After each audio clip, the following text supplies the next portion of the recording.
Muchas veces en el trabajo diario sobre el instrumento, aquellos recursos tradicionales que se enseñan en la academia o en los libros no son suficientes para resolver determinados pasajes musicales.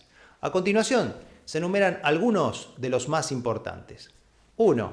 Cejilla cruzada. Es aquella que se realiza ocupando dos casilleros con el mismo dedo. Por ejemplo, el primer casillero y el segundo.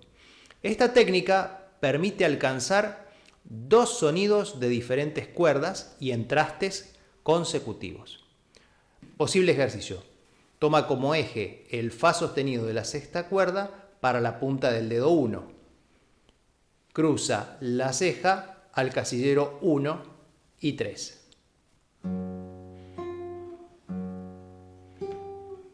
Repita el esquema en otros casilleros.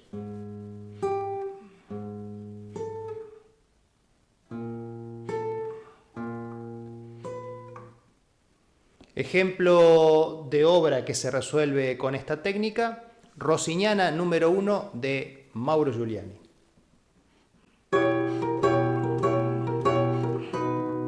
Muchas veces la ceja cruzada merece un movimiento de apertura del brazo que ayuda a no tener que quebrar la muñeca y lograr un sonido limpio. Número 2. Ceja con todos los dedos. Sí, escuchaste bien. Es posible hacer cejillas con otros dedos, además del dedo 1, tanto en medias cejas como en cejas completas. Un posible ejercicio: toca media ceja con dedo 1 y luego el 2 y luego el 3 y luego el 4. Repite el esquema en otros casilleros.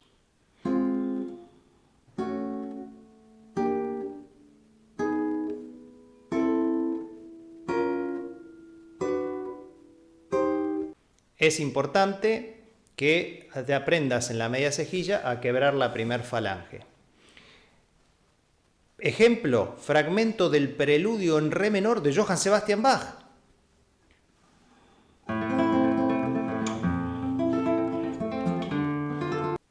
Tres, cejillas con una sola falange. Este tipo de recurso permite tocar, por ejemplo, primera y segunda cuerda o quinta y sexta, y dejar libres las restantes cuerdas. Antiguamente este tipo de cejilla se usaban entre los guitarristas de música popular, como el jazz, pero lo bueno es también aplicarlas a cualquier repertorio cuando sea necesario. Posible ejercicio: toma como eje el fa de la sexta cuerda para la punta del dedo 1, mueve la base del dedo al fa de la primera, liberando el fa de la sexta, y repite el esquema en otros casilleros.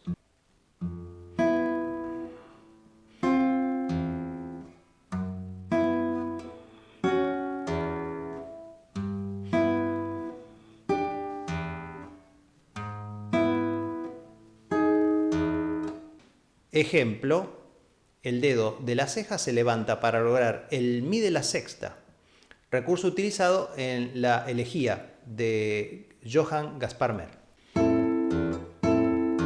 4. Uso del pulgar de la mano izquierda. Naturalmente, este dedo no tiene otra función que la de servir de apoyo y acompañar la mano. En posición relajada aparece siempre en dirección al índice y es importante tener en cuenta ese dato para su correcta colocación. Sin embargo, se lo puede utilizar por delante del diapasón para pisar una cuerda cuando no es factible alcanzar con otros dedos una nota, ampliando la extensión de la mano. Posible ejercicio: pise el fa sostenido de la sexta cuerda con el pulgar izquierdo y con el dedo 4 el si bemol de la primera cuerda. Repite el esquema en otros casilleros.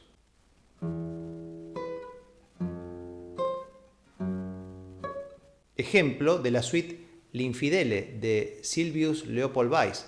En la sarabande hay una nota que, si no se hace con el pulgar, tenemos que octavarla necesariamente. Y se puede hacer así.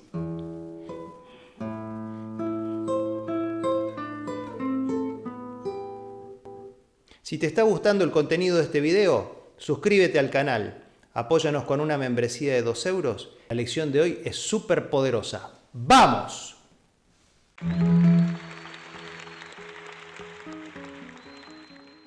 Número 5. Cambio de dedo sobre una misma nota. Este recurso permite evitar apagar un sonido y, al mismo tiempo, cambiar el dedo.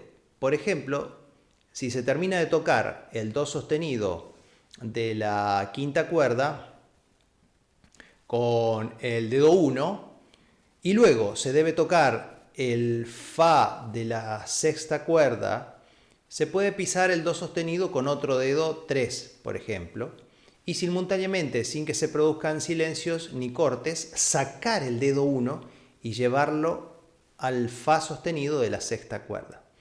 Esto ayuda especialmente al legato de los sonidos. Un posible ejercicio: toca si bemol de la quinta con dedo 1 y luego el do sostenido de la quinta con dedo 4. Antes de que se corte el sonido, reemplaza el dedo 4 por el 1 y asciende de la misma forma por otros casilleros y cuerdas. Combina otros dedos también.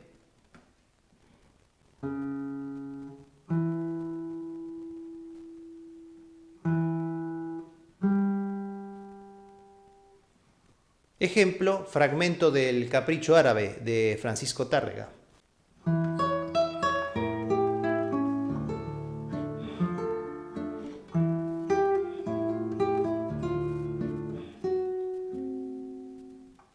Número 6. Trinos con doble cuerda. Normalmente los trinos se suelen digitar con varios dedos distintos de la mano derecha. Pero si estos son en dobles cuerdas, se pueden tocar con un mismo dedo rápidamente, como una especie de barrido, donde por ejemplo el dedo 1 toque consecutivamente el mi al aire de la primera y el re sostenido de la segunda cuerda apoyados. Si a esto le sigue la acción del dedo mayor realizando la misma tarea, se puede percibir un trino muy rápido que nos ayuda en tiempos vivaces.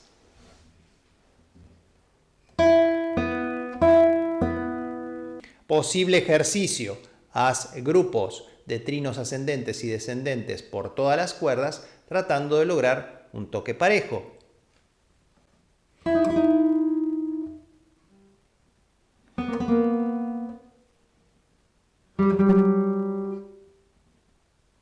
Ejemplo, fragmento de la sonata de Domenico Scarlatti, K11.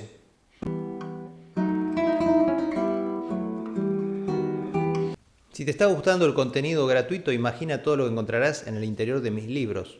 Cómo construir una interpretación, que está ayudando a muchísimos músicos en todas partes del mundo, en italiano, en español y en inglés. Lo puedes encontrar en mi página web carlossanti.com. Antes te pido por favor que te suscribas al canal y no te olvides de activar la campanita. Si querés colaborar también con una membresía de 2 euros, a nosotros y a todo el equipo de Clases 321 siempre nos ayuda mucho a seguir subiendo este contenido valioso para tu desarrollo personal. Número 7 y último: un dedo de mayor número toca por encima de un dedo de menor número. Si se arma un acorde de la mayor, por ejemplo, en casillero 2, el dedo 1 estaría en la cuarta cuerda, el 2 en la tercera y el 3 en la segunda. Y a nadie se le ocurriría hacer lo inverso. Esto. Pero muchas veces poner un dedo de mayor número por encima del de menor número ayuda a resolver un pasaje musicalmente. Un posible ejercicio que puedes hacer es: toca el do sostenido de la segunda cuerda y sin moverlo de la cuerda, toca el re sostenido de la cuarta cuerda con el dedo 2, el mi de la cuarta cuerda con dedo 3 y el fa de esa misma cuerda con dedo 4. Combina todas las posibilidades de dedos y cuerdas.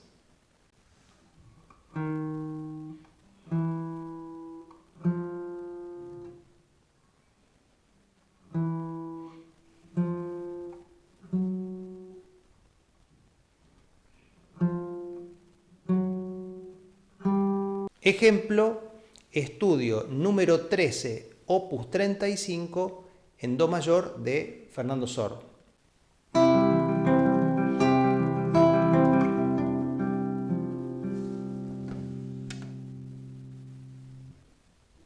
Si te ha gustado este video, dale un like, comentalo y seguinos en todas las redes. Gracias por escuchar este video y como siempre te digo, ¡viva la música! Tu cambio comienza hoy, no esperes a mañana. ¡Chau!